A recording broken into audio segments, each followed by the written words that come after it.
The sirens screamed through the quiet ranch as Karen's smug smile froze on her face. She'd called 911 to shut down her neighbor's pool party, but the convoy of black vehicles racing toward them wasn't local police. The radio crackled, Code 7 military protocol activated. Karen's petty complaint had just triggered something far beyond her comprehension and, now everyone's lives hung in the balance. The late afternoon sun cast long shadows across the sprawling Texas ranch as Marcus Rodriguez adjusted the pool's filtration system one final time. The water sparkled crystal clear, reflecting the endless blue sky above. In 3 hours, 24 wounded veterans would arrive for the monthly gathering he'd been hosting for the past 2 years, a small way to give back to the men and women who'd served alongside him in Afghanistan. Looking good, hermano, Khaled. Out his younger brother Diego, wheeling a cooler of drinks toward the outdoor pavilion. The guys are gonna love this. Marcus wiped his hands on a towel, surveying the setup with military precision. Floating loungers arranged in perfect formation. Grilled burgers and hot dogs ready to go. The sound system tested and retested. Everything had to be perfect for his brothers and sisters in arms, especially for those still fighting battles on the home front. Just hope Karen doesn't cause any problems tonight, Diego muttered, nodding toward the pristine white fence that separated their property from their neighbor's immaculate lawn. Marcus followed his gaze to where Karen Mitchell stood in her backyard, arms crossed, lips pursed in her signature disapproving scowl. Even from 50 yards away, her disdain was palpable. The 40-something woman had made their lives miserable since Marcus bought the ranch 6 months ago, filing noise complaints about his early morning workouts, calling the county about unsightly farm equipment, and generally making it clear that a Mexican-American veteran didn't belong in her idea of the neighborhood. She can complain all she wants, Marcus said, though tension knotted his shoulders. We've got all the permits, HOA approval, everything's legal. The first guests began arriving at 6:30. Marcus's chest swelled with pride as he watched his old squad mates embrace each other like the family they'd become. There was Tommy, still adjusting to his prosthetic leg after an IED took his real one. Sarah, whose PTSD nightmares had finally started to fade with therapy and community. Big Jim, whose daughter had just graduated high school, a milestone he'd never thought he'd live to see. This is exactly what we needed, Sarah said, floating peacefully in the shallow end. God, Marcus, you've outdone yourself. The laughter and conversation flowed as naturally as the beer. These monthly gatherings had become sacred, a place where the weight of civilian life could be set aside, where shared experiences needed no explanation, where healing happened one story at a time. Karen appeared at her fence line at 7:15. Excuse me, she called out, her shrill voice cutting through the warm evening air like a blade. Some of us have jobs in the morning. This noise is completely unacceptable. Marcus set down his beer and walked toward the fence. Diego closed behind. The music was barely audible beyond their property line. He'd specifically checked the decibel levels with a meter. Evening, Karen. We're well within the noise ordinance limits. The party winds down by 9, just like always. Don't you dare patronize me, Rodriguez. Her face flushed red beneath her perfectly styled blonde hair. This is a respectable neighborhood, not some some barrio party scene. The racist undertone hit like a slap. Behind Marcus, conversations quieted as his friends registered the confrontation. Ma'am, these are American veterans enjoying a peaceful gathering on private property, said Tommy, limping over to stand beside Marcus. Maybe show a little respect. Karen's eyes narrowed as she took in Tommy's prosthetic, the scars visible on several guests' arms and faces, the mix of ethnicities that formed Marcus's chosen family. Veterans, she sneered. Right? Well, your service doesn't give you the right to disturb law-abiding citizens. I'm calling the police. Karen, please. Marcus kept his voice level, despite the rage building in his chest. We're not disturbing anyone. Look around, no other neighbors are complaining, because they're too polite to say anything. But I'm not. She pulled out her phone, fingers already dialing. This ends tonight. Diego stepped forward, his temper flaring. Lady, you need to back off. These people risked their lives for your freedom to be a miserable Diego. Marcus's command voice stopped his brother cold. Inside now, as Diego reluctantly retreated, Marcus turned back to Karen. She was already speaking to the 911 dispatcher, her voice taking on a dramatic, victimized tone. Yes, I need police immediately. There's a large, aggressive gathering next door. Multiple vehicles, loud music, and they're being threatening toward me. I don't feel safe. Marcus felt his squad mates gathering behind him, their protective instincts kicking in. These were people who'd faced mortar fire and Taliban fighters, reduced to being called threatening by a suburban housewife with a persecution complex. Send units to 847 Oakwood Ranch Road, Karen continued into the phone, and please hurry. There's at least 20 of them, and some appear to be, well, they look dangerous. The coded language wasn't lost on anyone present. Marcus had heard it before the way certain people described him and his friends when they wanted law enforcement to arrive with heightened suspicion and ready weapons. You know what you just did? Asked Big Jim, his voice deadly quiet. At 6'4" with arms like tree trunks, He could be intimidating despite his gentle nature. You just painted targets on all of us. Karen ended the call with satisfaction. Good, maybe now you'll think twice about turning this neighborhood into your personal playground. Ma'am. Sarah approached the fence, her therapist training keeping, her voice calm. Did you tell them we're veterans? Because there are protocols. I told them what they needed to know, Karen snapped. That there's a disturbance and I feel threatened. Marcus closed his eyes, a familiar weight settling in his stomach. In Afghanistan, you learned to recognize when a situation was about to go sideways. The hair on his neck was standing up now, every combat instinct screaming danger. Everyone stay calm, he called to his friends, hands visible, no sudden movements. Tommy, put away that Teachel. Why should we? Big Jim started. Because she just called us dangerous, Marcus said grimly, which means the cops are coming, ready for a fight. The distant sound of sirens began to wail across the Texas evening, but there was something wrong with the pitch, the frequency. These weren't the familiar two-tone calls of local police cruisers. Those aren't city cops, muttered Carlos, a former MP with sharp ears. That's federal. The sirens grew louder, multiplying not just 1 or 2 units, but many. As the first vehicles crested the hill leading to their rural road, Marcus's blood ran cold. Black SUVs, unmarked sedans, and behind them, something that made his heart stop, a tactical response vehicle with government plates. What the hell? Whispered Sarah. Karen's smug expression flickered with the first hint of confusion as the convoy turned onto their street. This wasn't the 2 patrol car response she'd expected. The lead vehicle pulled into Marcus's driveway, followed by 5 others.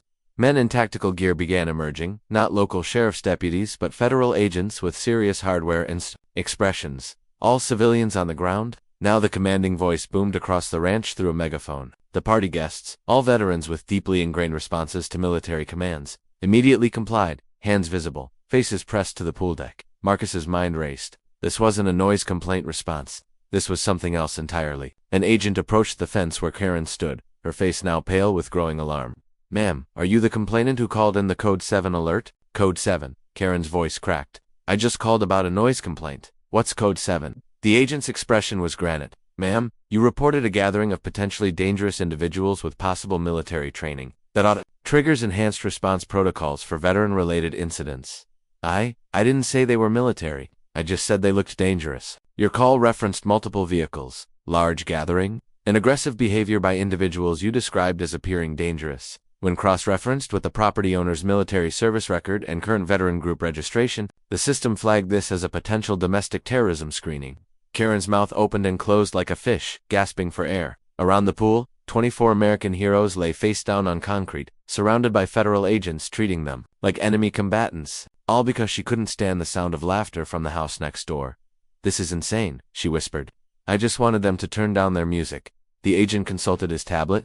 Mrs. Mitchell, did you or did you not state that you felt threatened by approximately 20 individuals who appeared dangerous and were being aggressive toward you? The federal agents processed the scene with military efficiency that Marcus recognized from his own service. Within minutes, they'd confirmed what any reasonable person could see. 24 veterans enjoying burgers and beer around a pool, not a domestic terrorist cell plotting against America. Agent Sarah Chen, the lead investigator, approached Marcus as he stood brushing pool deck debris from his shirt. Her expression was professional but tinged with something that looked like embarrassment. Mr. Rodriguez, I apologize for the response level. Your neighbor's 911 call contains specific language that automatically triggers our enhanced protocols. What kind of language? Marcus asked, though he already suspected. Chen consulted her tablet. Quote, large group of individuals being aggressive and threatening. Multiple vehicles. I don't feel safe. When that's cross-referenced with a property registered to a veteran who hosts regular gatherings, it flags as potential organized militia activity. Marcus felt his jaw clench. Karen's carefully chosen words had weaponized the system against him and his friends. She'd known exactly what she was doing. So every time I have people over, I'm one phone call away from a federal response. Not necessarily, but Mrs. Mitchell's complaint will be thoroughly investigated if we determine she knowingly filed a false report with inflammatory language designed to trigger maximum response ... double quotes. Chen's voice hardened. That's a federal crime. Across the fence, Karen had retreated to her back porch, but Marcus could see her through the sliding glass door, pacing frantically while talking on her phone, probably calling her husband, or maybe a lawyer. Agent Chen called Tommy, approaching with his distinctive, uneven gait. Can I ask you something? Of course, my daughter's getting married next month. We're having the reception here, about 60 people, including my old unit from the 82nd Airborne. Should I be worried about getting the same treatment? Chen's expression softened. Sir, after tonight's incident, This address will be flagged in our system. Any future complaints will be reviewed by a human analyst, not processed automatically, but ... double quotes. She paused. I'd recommend documenting everything, guest lists, event permits, even video if necessary. Because one racist neighbor can turn our gathering into a federal case, said Big Jim, no longer trying to hide his anger. Because the system has flaws that people can exploit, Chen replied carefully, and some people are willing to exploit them. As the federal convoy prepared to leave, Marcus noticed a news van pulling up to the end of his driveway, then another. Word traveled fast in small towns, and federal raid on Veterans Ranch was the kind of story that brought out every reporter within 50 miles. Shit, Diego muttered, appearing at Marcus's side. This is about to get ugly. The first reporter, a young woman with perfectly styled hair and predatory eyes, was already approaching Agent Chen. I'm Rebecca Martinez from Channel 7 News. Can you confirm there was a domestic terrorism investigation here tonight? Chun's jaw tightened. Comment. You'll need to contact our public information office. But the damage was already spreading. Marcus could see neighbors emerging from their houses. Drawn by the commotion, Mrs. Patterson from down the road looked shocked. The Johnsons were openly staring and whispering to each other. Marcus, Sarah approached quietly. Some of the guys want to leave before this gets worse? You know how the media can twist things. He looked around at his friends, people who'd served their country with honor, now being looked at like criminals because of one woman's spite. The injustice burned in his chest. Tell everyone they're welcome to go. I understand. As several veterans began gathering their things, Marcus caught sight of Karen emerging from her house. She'd changed into a more formal outfit and was walking straight toward the reporters. Oh, hell no. Diego started forward, but Marcus grabbed. Hezam, let her talk. Sometimes the best thing you can do is give someone enough rope. Karen positioned herself perfectly in the reporter's line of sight, her expression a carefully crafted mask of concerned citizenship. I'm Karen Mitchell, the neighbor who called for help tonight, she announced, her voice carrying across the yard. I want the community to know that I only called 911 because I felt genuinely threatened by the aggressive behavior I witnessed. Can you describe what you saw that made you feel threatened? Rebecca Martinez thrust her microphone forward. A large group of men, many of them clearly intoxicated, gathering in military-style formation, loud voices, aggressive posturing. When I asked them politely to keep the noise down, they surrounded me and made threatening gestures. Marcus felt his friend's anger ripple through the group like electricity. Tommy stepped forward, but Marcus held up a hand. She's lying, Tommy said loudly enough for the cameras to hear. We have security cameras that recorded the whole thing. Karen's face flickered for just a moment before she recovered. I'm sure these individuals believe their version of events, but I know what I experienced. Ma'am, called out Carlos, the former MP, you said we looked dangerous. What exactly made us look dangerous? The question hung in the air like a challenge. Karen's eyes darted between the cameras and the group of veterans, realizing she was walking into a minefield. Well, the aggressive behavior, the loud voices, the way you were all organized, how pressed Big Jim. Like a group with training, military training. Agent Chen, who had been preparing to leave, stopped and turned back toward the interview. Her expression was no longer professional, courtesy it was sharp focus. Mrs. Mitchell, she called out, are you stating that you called 911 specifically because you suspected military-trained individuals were engaged in threatening behavior? Karen's face went pale as she realized the trap. If she said yes, she was admitting to filing a false report. If she said no, she was admitting her earlier statement to the media was a lie. I called because I felt threatened. That's all. But you just told the news crew that you observed military-style formation and aggressive posturing. Those are very specific observations that suggest you were reporting suspected organized activity, not just noise complaints. The reporter's eyes lit up with predatory interest. This was better than she'd hoped. For a federal agent, publicly questioning a complainant's story in real time. Mrs. Mitchell, are you saying you can identify military training just by watching people at a pool party? Rebecca Martinez moved closer with her microphone. That's not. I just know what I saw. And what training do you have in recognizing military formations or tactical behavior? Karen's mouth opened and closed. Around her, neighbors who had come out to watch were now paying very close attention. Several were filming with their phones. Agent Chen, Marcus called out, those security cameras Tommy mentioned, they cover the entire fence line. Full audio and video of the interaction. Chen nodded slowly. Mr. Rodriguez, I'm going to need copies of that footage for our investigation into Mrs. Mitchell's complaint. Of course, Diego can pull it up right now. That won't be necessary, Karen said quickly. I don't want to press any charges. This was all just a misunderstanding. Ma'am, Agent Chen's voice carried the authority of federal law enforcement. You don't get to decide whether federal resources were misused based on false reporting. That's not your call to make. The color drained completely from Karen's face. She glanced around desperately, looking for support from her neighbors, but found only curious and increasingly hostile stares. Mrs. Patterson, called out Diego to the elderly woman from down the road. "You were in your garden when Karen first started yelling at us. Did we look threatening to you?" Mrs. Patterson, a spry 70-something who'd been married to a Marine for 40 years, stepped forward with surprising vigor. "Threatening? They were floating in a pool eating hamburgers. The most threatening thing I saw was Tommy there trying to flip a burger with a prosthetic hand and nearly dropping it." Her voice carried clearly to the cameras. "What I did see was Karen screaming at these young people like they'd committed some kind of crime for having friends over." Mrs. Patterson, Rebecca Martinez, seized on the new angle. "You've lived in this neighborhood for how long?" 37 years. "And I've never seen federal agents show up for a pool party before tonight." More neighbors began speaking up, each one contradicting Karen's version of events. The Johnsons confirmed there was no noise disturbance. The family across the street mentioned they'd attended last month's gathering and found it peaceful and respectful. Karen found herself increasingly isolated, her story crumbling under public scrutiny, while federal cameras recorded every word. "I think," Agent Chen said with cold professionalism, "we need to have a more detailed conversation about your 911 call, Mrs. Mitchell, and I'll need that security footage immediately, Mr. Rodriguez." As Diego headed inside to pull up the video files, Marcus watched Karen's world implode in real time. She'd wanted to cause him trouble over a pool party. Instead, she was about to face federal charges while being exposed as a liar on the evening news. But as Marcus savored the moment of justice, his phone buzzed with a text message that made his blood run cold. The message was from his old commanding officer. "Saw the news? This Karen Mitchell, she's been making similar calls about other veterans across 3 Marcus stepped away from the chaos to call his former commanding officer, Colonel James Wright, while Diego uploaded the security footage to Agent Chen's secure server. The phone rang twice before Wright's familiar gravelly voice answered. "Rodriguez, hell of a thing on the news tonight. Sir, your text mentioned other veterans. How many others?"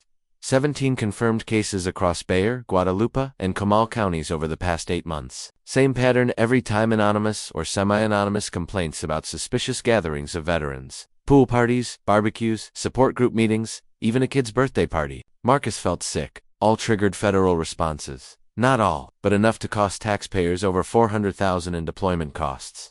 The FBI's been tracking it as potential domestic terrorism harassment, but couldn't identify the source. Until tonight. Through his kitchen window, Marcus watched Karen frantically gesturing to the news crew, while Agent Chen stood nearby, taking notes with the focused intensity of a predator studying prey. "Colonel, she's been doing this for months. Gets worse, son. 3 of the targeted veterans lost their jobs due to the investigations. 2 moved out of state. 1, Wright's voice hardened, took his own life last month. Couldn't handle being treated like a terrorist in his own community." The phone nearly slipped from Marcus's hand. Karen's campaign of harassment had killed someone. Jesus Christ. "Rodriguez, that footage from tonight? It's not just evidence of false reporting. It's the missing piece in a federal hate crime investigation. Your neighbor just became the FBI's most wanted domestic harassment suspect." Marcus returned outside to find the situation had evolved into something resembling a media circus. 3 more news vans had arrived, along with what appeared to be FBI vehicles, and marked but unmistakable to anyone with military experience. Agent Chen approached him with a grim expression. "Mr. Rodriguez, I've just been joined by agents from our domestic terrorism unit. This case has been elevated significantly.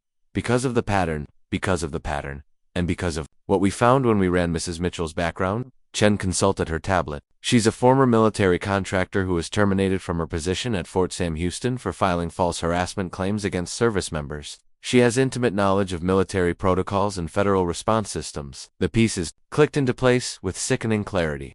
Karen hadn't been a random racist neighbor.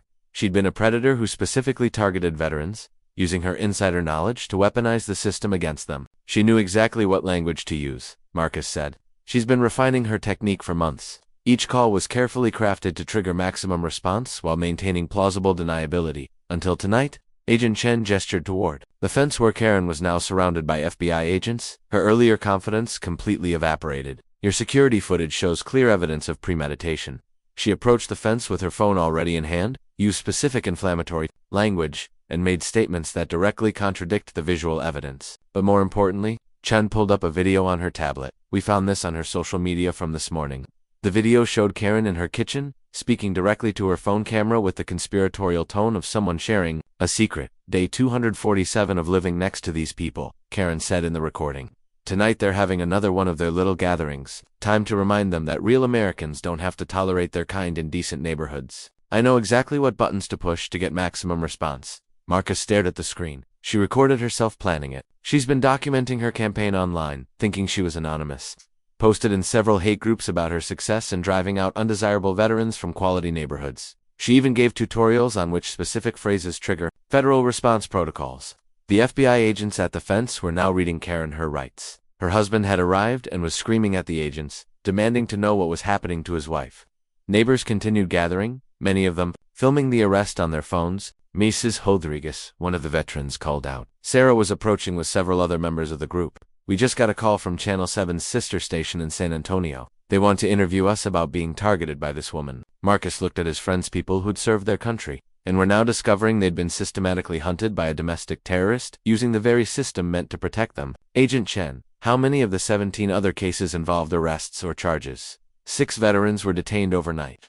4 had their homes searched. 2 lost security clearances that cost them their jobs, and like your colonel mentioned, 1, her voice trailed off. Mark Stevens, Sarah said quietly. I knew him from group therapy. He never got over being handcuffed in front of his kids for having a barbecue. Said he didn't fight in Iraq just to be treated like a terrorist at home. The weight of it crashed over Marcus like a physical blow. Mark Stevens was dead because Karen Mitchell had turned harassment into a game. She's going away for a long time, Agent Chen said grimly. Federal charges for false reporting, domestic terrorism, hate crimes, conspiracy, and criminal civil rights violations. We're looking at 22 life. Across the fence, Karen was being loaded into the back of an FBI vehicle. As the car door closed, she looked directly at Marcus through the window. Her expression wasn't remorse or fear, it was pure, undiluted hatred. Even facing federal prison, she still believed she was the victim. Mr. Rodriguez, called Rebecca Martinez, approaching with her camera crew. Would you be willing to make a statement about Mrs. Mitchell's arrest? Marcus looked around at his friends, his neighbors, the federal agents, and the growing crowd of media. 6 months ago, he'd bought this ranch to create a peaceful sanctuary for veterans. Tonight, that sanctuary had become ground zero in exposing a predator who'd been hunting his brothers and sisters in arms. Yeah, he said, stepping toward the cameras. I've got something to say. The crowd quieted as Marcus positioned himself, where the bright camera lights illuminated his face. Behind him, the pool where his friends had been laughing and healing just hours ago reflected the red and blue emergency lights like broken glass. My name is Marcus Rodriguez. I served 3 tours in Afghanistan with the 173rd Airborne. Tonight, my neighbor Karen Mitchell called 911 and told them that me and 23 other American veterans were dangerous and threatening. His voice carried clearly across the ranch, picked up by multiple microphones, and transmitted live across Texas. What you need to know is that this wasn't about noise. This wasn't about a pool party. This was about a woman who systematically targeted veterans across multiple counties, using her knowledge of federal protocols to weaponize law enforcement against people who serve this country. Murmurs rippled through the crowd. Several neighbors nodded in agreement. Mark Stevens took his own life because of her harassment. Other veterans lost their jobs, their homes, their sense of safety in their own communities. She turned our service into a target on our backs. Marcus looked directly into the camera. Tonight, justice caught up with her. But the real question is, how many other Karen Mitchells are out there? How many other Americans are using the system to hunt veterans in their own neighborhoods? Agent Chen stepped forward. Mr. Rodriguez raises an important point. The FBI is opening a nationwide investigation into similar patterns of harassment targeting veterans. We encourage anyone who believes they've been victimized in this way to contact our domestic terrorism hotline. As the news crews wrapped up their coverage and the last of the federal vehicles departed, Marcus found himself standing alone in his backyard, looking at the pool where the evening had started so peacefully. Diego emerged from the house with 2 beers. Hell of a night. Hermana Mark Stevens had kids. Marcus sighed. 2 little girls. They'll grow up knowing their father killed himself because some racist contractor thought veterans were too dangerous for her neighborhood. And now she's going to prison for the rest of her life. Diego replied. Sometimes justice takes time, but it shows up. Marcus's phone buzzed with a text from Tommy. Saw the news coverage? You did good tonight, brother. Mark would be proud. Then another from Sarah. FBI wants to interview all of us tomorrow about other incidents we might have experienced. This is bigger than we thought. And finally, one from Colonel Wright. Outstanding work, soldier. You may have just saved lives. As Marcus looked across the fence at Karen's empty house already, marked with crime scene tape, he realized that sometimes the best way to honor the fallen was to make sure their sacrifice meant something. Mark Stevens was gone, but because of tonight, no other veteran would fall victim to Karen Mitchell's campaign of hatred. And if the FBI investigation he'd just triggered found other predators hunting veterans in their communities, then Mark's death wouldn't be meaningless. It would be the beginning of justice for all of them. End of part 3. 3 months later, Marcus stood in the witness box of the federal courthouse in San Antonio, facing the woman who had turned his peaceful ranch into a battlefield. Karen Mitchell sat at the defendant's table in an orange jumpsuit, Her perfectly styled hair, now limp and gray at the roots, her manicured nails chewed down to the quick. The courtroom was packed. Veterans filled the gallery, not just Marcus's friends, but dozens of others who had come forward after the FBI's nationwide investigation began. Mark Stevens' widow, Jennifer, sat in the front row holding a photograph of her husband in his Army dress uniform. "Mr. Rodriguez," said Assistant U.S. Attorney Patricia Walsh, "can you describe the defendant's demeanor when she made the 911 call that brought federal agents to your property?" Marcus looked directly at Karen as he answered. She was calm, calculating. She knew exactly what words to use to make us sound like threats. This wasn't someone in fear, this was someone executing a plan. The evidence against Karen had become overwhelming once the FBI started pulling threads. Her social media accounts revealed a 3-year campaign targeting not just veterans, but their families, their businesses, their children's schools. She'd perfected the art of triggering maximum law enforcement response while maintaining plausible deniability, until Marcus's security cameras caught her planning it all out loud. The defendant's own recorded statements show clear premeditation. Continued Attorney Walsh, playing the kitchen video again for the jury. Quote, "Time to remind them that real Americans don't have to tolerate their kind in decent neighborhoods. I know exactly what buttons to push to get maximum response." Karen's defense attorney, an expensive-looking man who clearly wished he were anywhere else, had tried to paint her as a concerned citizen, exercising her right to report suspicious activity. But the mountain of evidence made that impossible. FBI agent Chen took the stand next, presenting the results of the nationwide investigation. "We identified 47 separate incidents across 12 states where Mrs. Mitchell or individuals using her documented methods targeted veterans with false emergency reports. The economic cost exceeded $2 million in wasted federal resources. The human cost was far higher." "Can you elaborate on the human cost, Agent Chen?" 3 veteran suicides directly linked to harassment campaigns. 17 veterans who lost employment due to federal investigations triggered by false reports. 23 families forced to relocate due to community ostracism following heavily publicized raids on their homes. And all of this stemmed from the defendant's documented campaign. Yes, Mrs. Mitchell created and distributed detailed guides on social media platforms, teaching others how to target veterans using federal protocols. She referred to it as cleaning up neighborhoods and removing undesirable elements. Marcus watched the jury as they absorbed the scope of Karen's operation. These weren't random acts of spite, this was organized domestic terrorism, aimed specifically at American veterans. The defense's case crumbled quickly. Karen's own videos provided evidence of premeditation, racial animus, and deliberate targeting of protected classes. Her social media posts celebrated each successful harassment campaign. Her communications with hate groups revealed the ideological foundation of her actions. When Karen finally took the stand in her own defense, her arrogance remained intact despite everything. "I was protecting my community," she said, chin raised, defiantly. "These people move into decent neighborhoods and bring their problems with them. Their violence, their drinking, their instability. Someone has to take a stand." "Mrs. Mitchell, you described pool parties and barbecues as suspicious activity," Attorney Walsh pressed. "What was suspicious about veterans eating hamburgers? It's not what they were doing that day. It's what people like that are capable of. I've worked with military personnel. I know how they think, how they operate. They're trained killers. So in your view, all veterans are inherently dangerous. I'm saying they don't belong in family neighborhoods where decent people are trying to raise children." The courtroom erupted. Veterans shouted in anger, families wept, and Judge Martinez had to gavel for order multiple times. Karen seemed oblivious to the devastation her words caused, focused only on justifying her actions. "Mrs. Mitchell," Judge Martinez said when order was restored, "do you understand that the defendants in this case served their country in armed conflict? So did the Oklahoma City bomber." Karen replied coldly.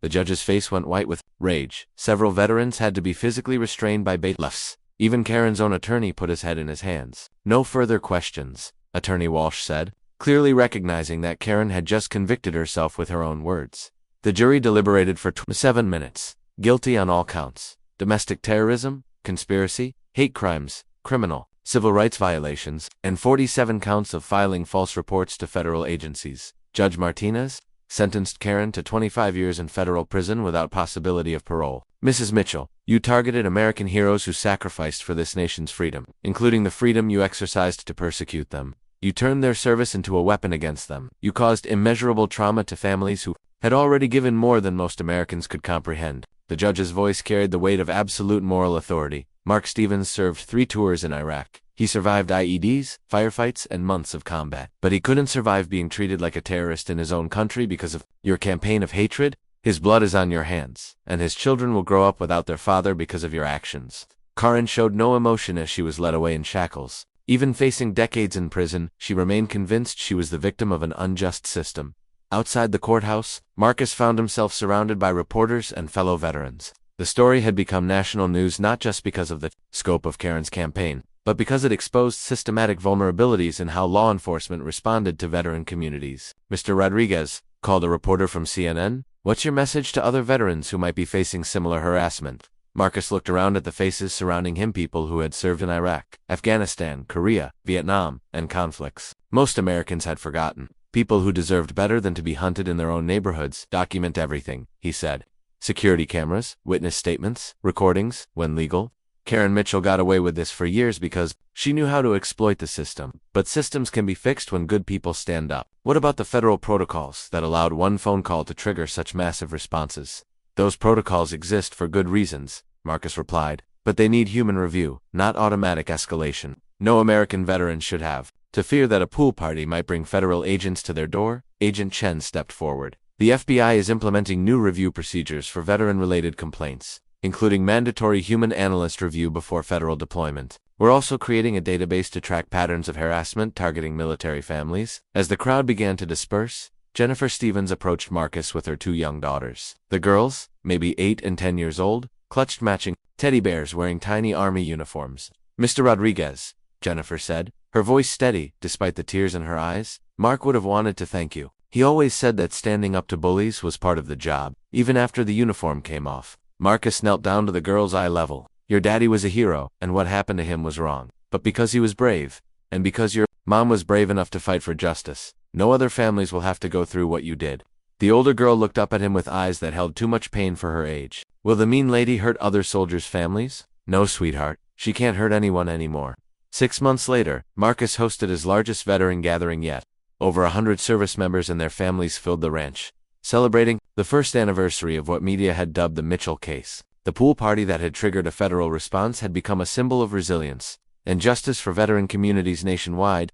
Congressional hearings had led to reforms in federal response protocols. Karen's social media guides had been studied and used to train law enforcement in recognizing false harassment campaigns. Dozens of other predators using her methods had been identified and prosecuted. But the most important change was simpler. Veterans no longer had to face harassment alone. As the sun set over the Texas ranch, Marcus raised a beer to toast the crowd. To Mark Stevens, and to all the veterans who didn't let hate win. The response thundered across the property. To Mark Stevens. Later, as the last guests departed, Marcus found a handwritten note left on his porch table. The return address showed it came from the federal prison where Karen Mitchell was serving her sentence. He almost threw it away without reading it. Instead, he opened it and found 3 words written in Karen's careful handwriting. "I regret nothing." Marcus crumpled the note and tossed it in the trash. Some people would never change, never learn, never grow. But justice didn't depend on the guilty feeling remorse. Justice depended on good people refusing to stay silent while evil flourished. And as Marcus looked out over his ranch,